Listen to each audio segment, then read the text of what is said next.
Mr. Beheshti, the world is in turmoil. A lot of this turmoil is being caused by plans, long-term plans, and actions of the Islamist regime in Iran. Some people say. So I see you would agree. Definitely. What's happening? Do we not have the answers? What is your evaluation of the leadership of the Western world? What are they doing? What should they be doing? Unfortunately, this is not the result of that. We say the Islamist regime in Iran are strong. They are strong. No, they are not strong, but they know what they do.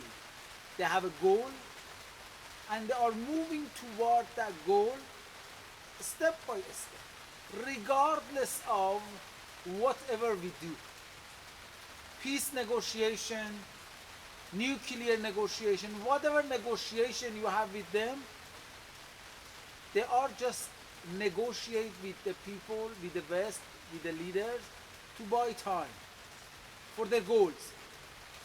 They have a goal and they move. I repeated, what is their goal? Their goal is turning the modern world into Islamic state.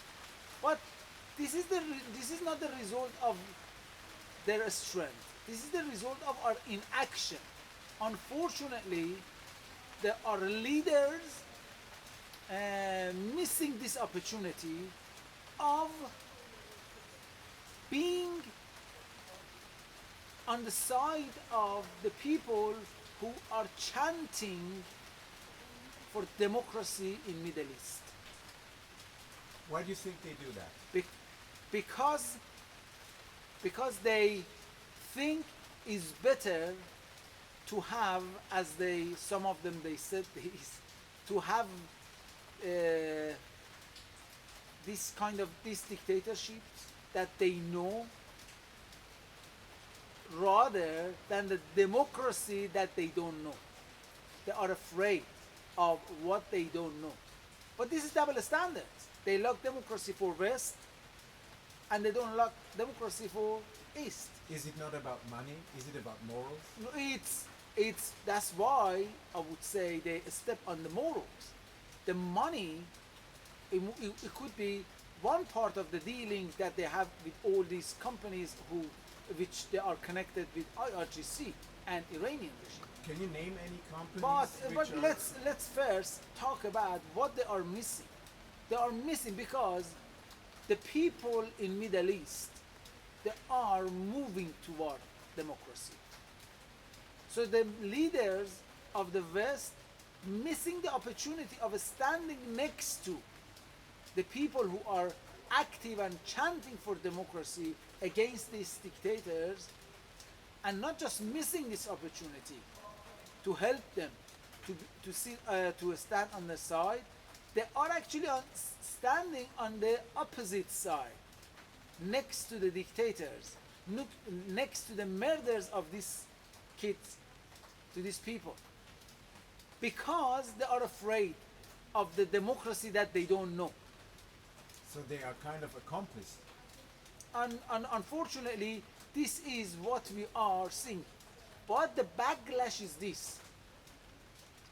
That's I would say, human. That's anti-values principle of Iranian, the Islamist regime and their allies. It's coming here in the West, in UK, in Europe, in America, because from the day one they said their ideology is borderless.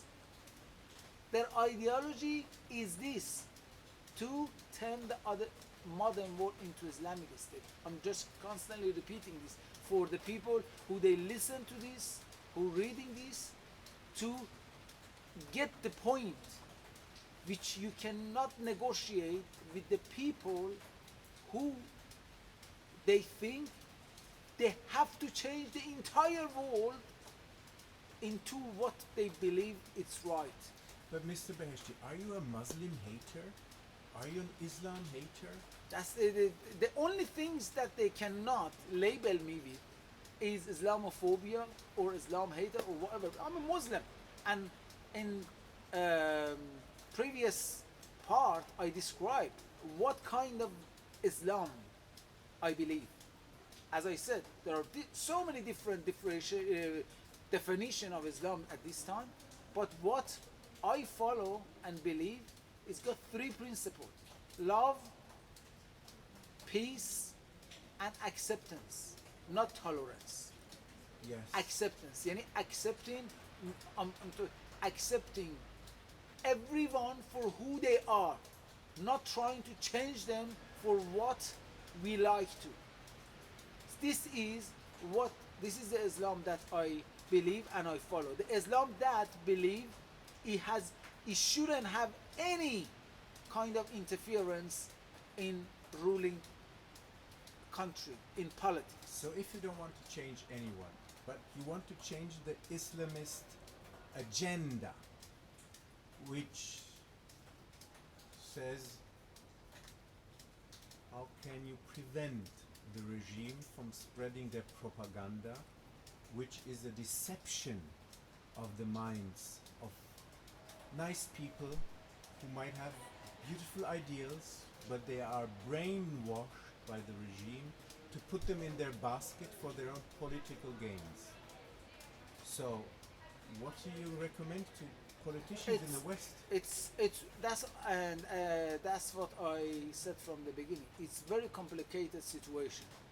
The best way is for any government, any leader who really wants to tackle this problem, to counter this problem, is to involve the right people regarding Iran, the expert. Who are they? So one of them is me. One of them is me, and there are many others. We can go through that. Yes, please. But it's unfortunately because of the intensive work of the Islamist regime in these 35 years, 37 years, they created the different lobbyist group and individuals as Iran expert to give advice to governments, to leaders, to policymakers, to decision makers as Iran expert, but in fact they are regime sympathizing, regime lobbyists. For example, when it comes to IRGC, they said if you prescribe IRGC, they will shut down your embassy. They become more dangerous. They become more terrorist. So this kind of the advice that they are receiving from the people who they recognize as Iran expert, but in fact they are Iranian regime, Islamist regime lobbyists. At least they are appeaser. That's the minimum you can put. Okay?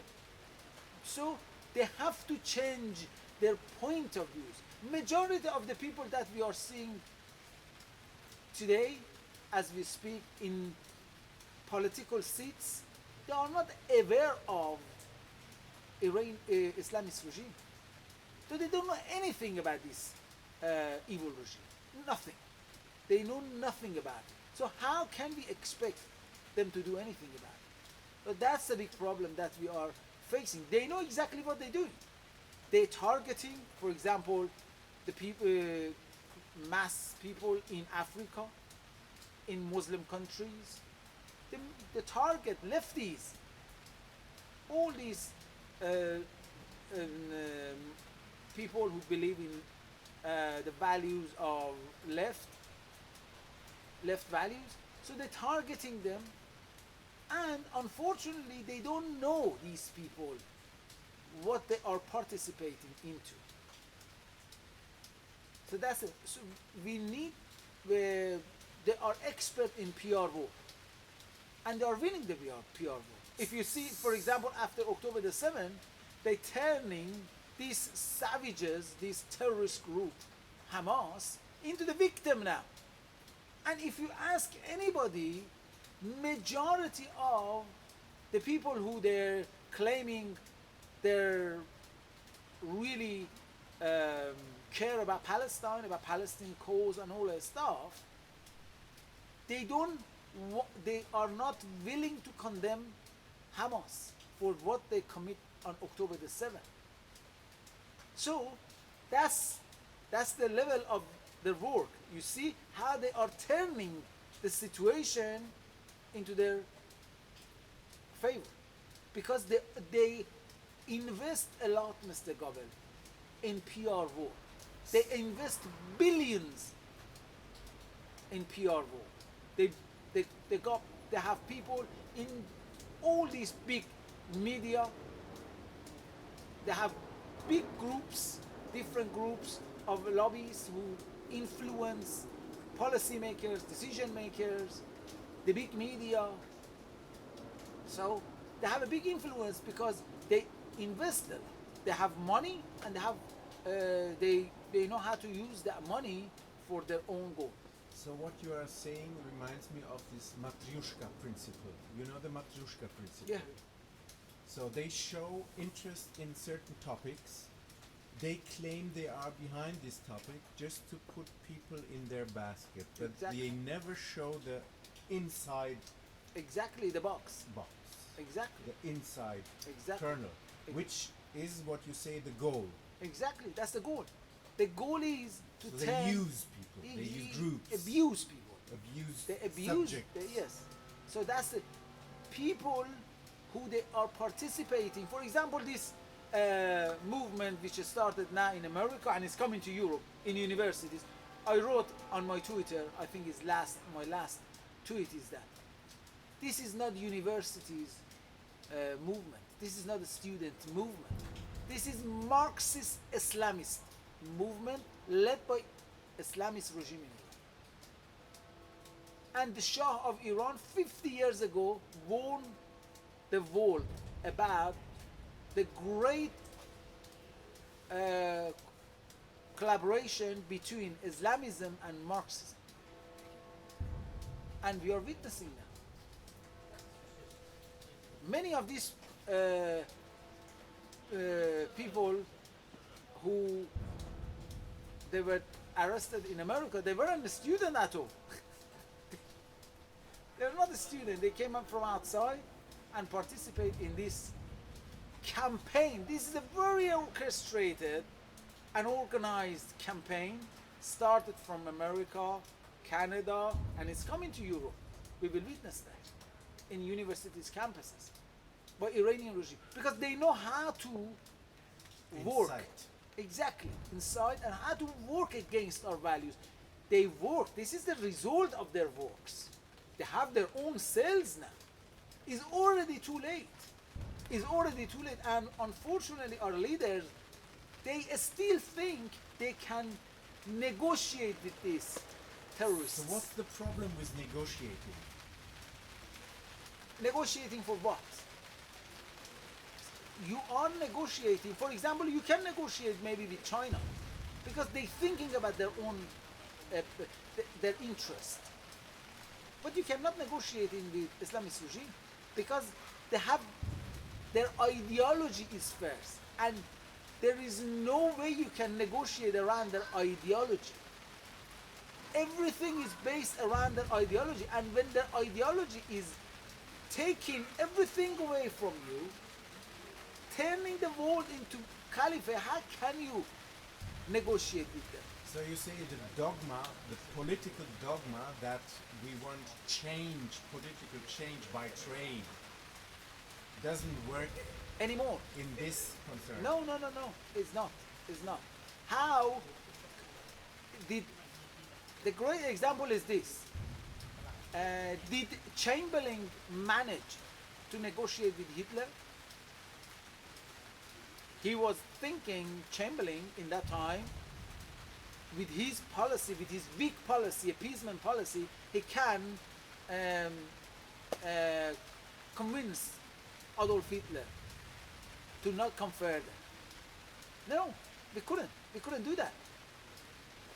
The only thing, the only policy could stop Adolf Hitler, it was the strong policy of Churchill in that time. Churchill even gone and sat down with Stalin and negotiate with them to counter this common enemy. And he had a strong policy. Maybe some people in that time they were against that policy, but now, after all these years, we understand and realize there's no other way to confront this madness, because they are not there to listen to you. They are not there to negotiate with you. Regardless of you think you are negotiating with them, they are buying time. They need certain time to reach to different states. And the danger is if this evil regime gaining access to nuclear weapons, this is their winning card. They know if they gain access to that, they're going to be untouchable. And they will be. But the difference between this regime and North Korea is this. If we think Iranian regime gaining to nuclear weapon, we are going to welcome second North Korea, we are making a big mistake. Because North Korea only have nuclear weapon in order to protect themselves. Iranian regime ideology is, I repeat it again, turning the modern world into Islamic Islam. They will use it as soon as they access to that. They will use it, and the first state that they will use it against is going to be Israel, because they need to. They said to wipe Israel from the map of Middle East. That's what they claim. That's what they said. That's their next step. That's the danger we are in. We are losing time. They are buying time, and they are getting closer and closer to nuclear weapon. And if they are they're gaining access to that, Israel has a nuclear weapon as well. So this is going to be nuclear war. But my solution, it's very easy. I have a solution. The solution is this.